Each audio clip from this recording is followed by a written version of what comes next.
ایران اور امریکہ کے درمیان عارضی جنگ بندی کے باوجود ایک اور جنگ کا خطرہ ابھی ٹلا نہیں۔ کبھی ٹرمپ کی جانب سے حملے نہ کرنے کا اعلان ہوتا ہے تو ساتھ ہی امریکی صدر ایران کو دھمکیاں بھی دے رہے ہیں۔ دوسری جانب ایران نے بھی کسی بھی جارحیت کی صورت میں بھرپور جواب دینے کا اعلان کیا ہے۔ امریکہ اور ایران کی صورتحال پر رپورٹ دیکھتے ہیں۔ عارضی جنگ بندی جاری ہے لیکن ایران اور امریکہ کے درمیان کشیدگی برقرار ہے۔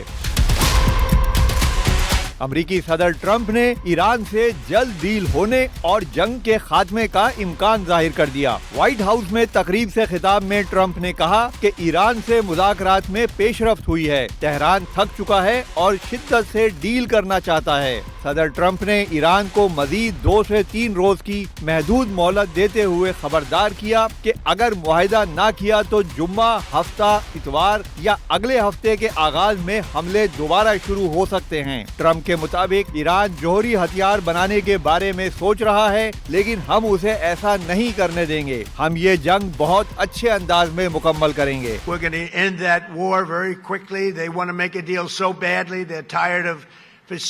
Should have happened for 47 years. Somebody should have done something about it, and it's going to happen, and it's going to happen fast. We're going to have to make a little journey down to a place called Iran. We have to stop them. They have nuclear on their mind, and we're not going to let them have a nuclear weapon, and we've done a hell of a job, and I think we're going to be finished with that very quickly, and they won't have a nuclear weapon, and hopefully we're going to get it done in a very nice manner. دوسری جانب ایران کے وزیر خارجہ عباس اراغچی نے خبردار کیا ہے کہ ایران سے دوبارہ جنگ کی صورت میں حیران کن نتائج سامنے آئیں گے۔ خبردار کیا کہ دوبارہ جنگ ہوئی تو اس بار دشمن کو مزید سرپرائز دیکھنے کو ملیں گے۔ ایرانی وزیر خارجہ نے دعویٰ کیا کہ امریکی فضائیہ کے جدید ترین اسٹیلتھ لڑاکا طیارے F-35 کو مار گرانے یا نقصان پہنچانے کا سہرا بھی ایرانی فوج کے سر ہے۔